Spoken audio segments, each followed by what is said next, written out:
What if the most effective way to share any profound truth isn't about shouting it louder, but really understanding the specific ground it needs to grow in?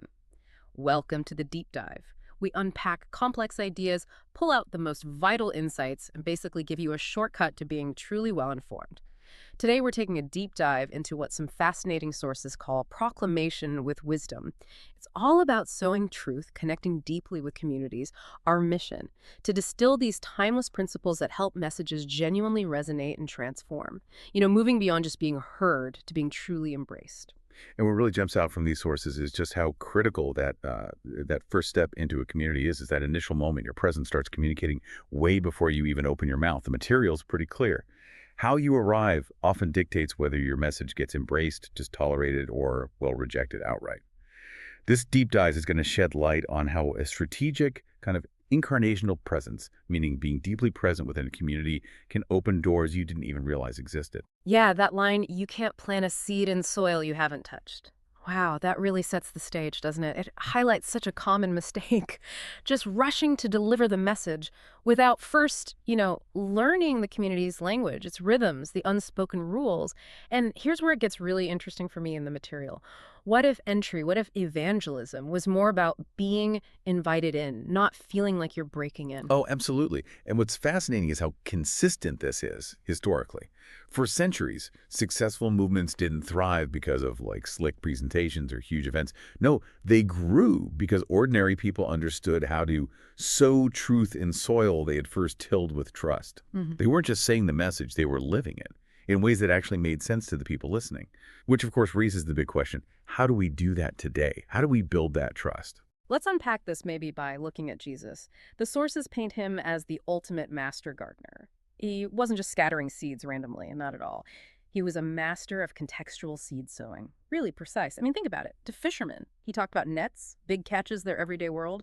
To farmers, it was parables of seeds and harvests. Makes sense.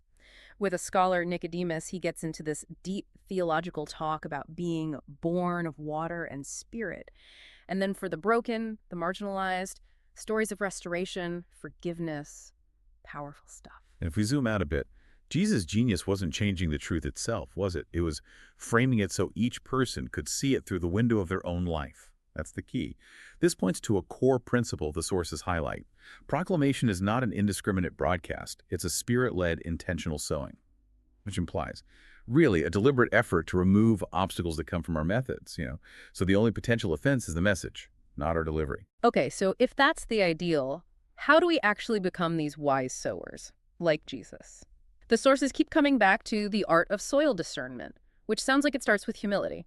Acknowledging that not every soil is ready for every seed at every time. It's easy to assume everyone's ready, but these texts push back on that. Right, and this idea of knowing the soil, it's incredibly practical. It's not just theory. Proverbs warns us, doesn't it? To answer before listening, that is folly and shame. So what does that mean? Practically, well, listening deeply before speaking. Seems obvious, but maybe isn't always practiced. Asking real questions, genuine ones. Finding out where people are actually hurting or searching. Noticing what people already believe, where God might already be working maybe.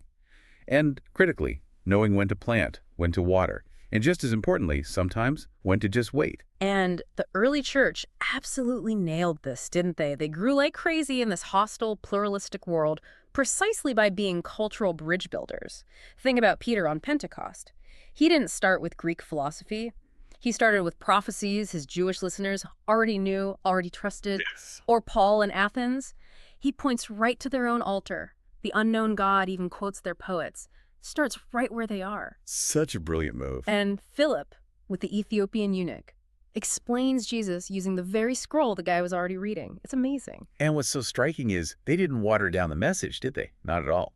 Instead, they anchored it in what their audience already knew and valued. So the gospel could be seen as the fulfillment of their deepest hopes, not some totally alien replacement. That's real contextualization, translating eternal truth into local language without diluting its power, stripping away our cultural baggage, not the core truth. Okay, let's push this further then. Once that seed is planted, what happens next? The sources are really clear. This isn't a one-and-done thing. Evangelism is a lifelong process. It's cultivation, requires patience, perseverance, real care. It's presented much more like a relay race, not a solo sprint, which is tough in our instant results culture, I think. Absolutely. And if you look at the bigger picture, the Bible consistently paints God himself as the master gardener, right? Planting, watering, pruning, bringing fruit in his time, which highlights this profound idea: growth is invisible before it is visible. You don't always see it happening right away. James urges us to wait patiently, like a farmer.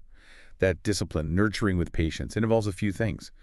Consistent encouragement, persistent prayer, just being there, a real presence in people's lives, not just showing up for the big moments, and resisting that urge we all feel sometimes to rush a decision, to force things prematurely, letting the Spirit work. Right, and that brings up a really important angle. What about the challenges, the things that threaten that new growth? Jesus' parable of the sower is pretty explicit, isn't it? Warnings about the enemy snatching the word, shallow roots, thorns choking things out.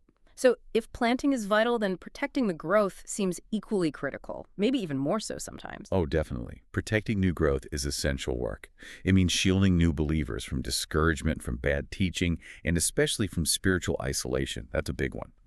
Paul described his care for the Thessalonians like a nursing mother's tenderness. It's that kind of gentle, protective care. This sort of invisible net of protection involves rooting them deeply in the Word, connecting them to good, healthy leadership, bringing them into community right away, immediately, so loneliness doesn't set in. And yeah, checking in regularly but without smothering, showing you care, that they're not forgotten. So practically speaking, how does this influence how we communicate all this? The sources really emphasize the power of narrative, storytelling. Jesus' ministry wasn't dry lectures, it was packed with vibrant parables. A prodigal son that speaks to honor, loss, restoration, universal stuff. So powerful. The Good Samaritan just broke down social walls, challenged who your neighbor really is. And Zacchaeus. That story shows radical transformation happens through encounter, through connection, not just hearing a sermon. Stories connect emotionally, don't they? They often bypass our intellectual defenses. That makes them memorable, easily transferable across cultures, too. They invite listeners to step into the story, see themselves in it. This is what the sources mean by proclamation as artistry truth, shaped to context without being compromised. It's finding the right form for the truth. But even knowing all this, there are still common pitfalls. The sources are pretty blunt about these fragilities of the harvest.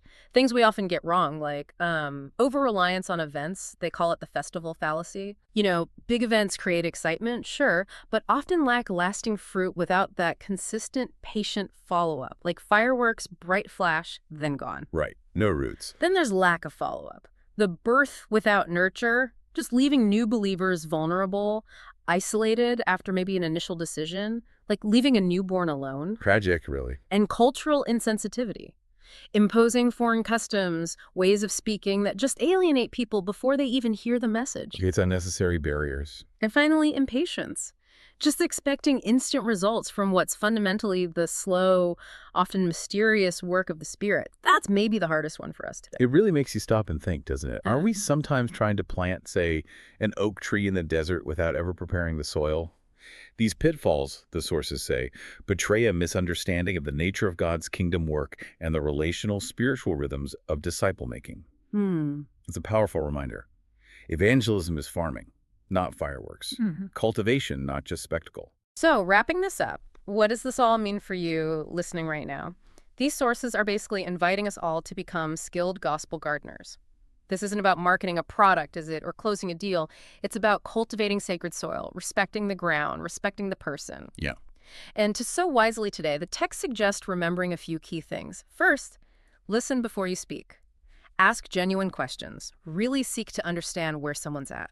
Then, connect the message to their context. Use language, metaphors that actually resonate with their lives. Also, sow incrementally. Don't just dump everything at once. Trust the Spirit's timing, little by little. Be patient with the process.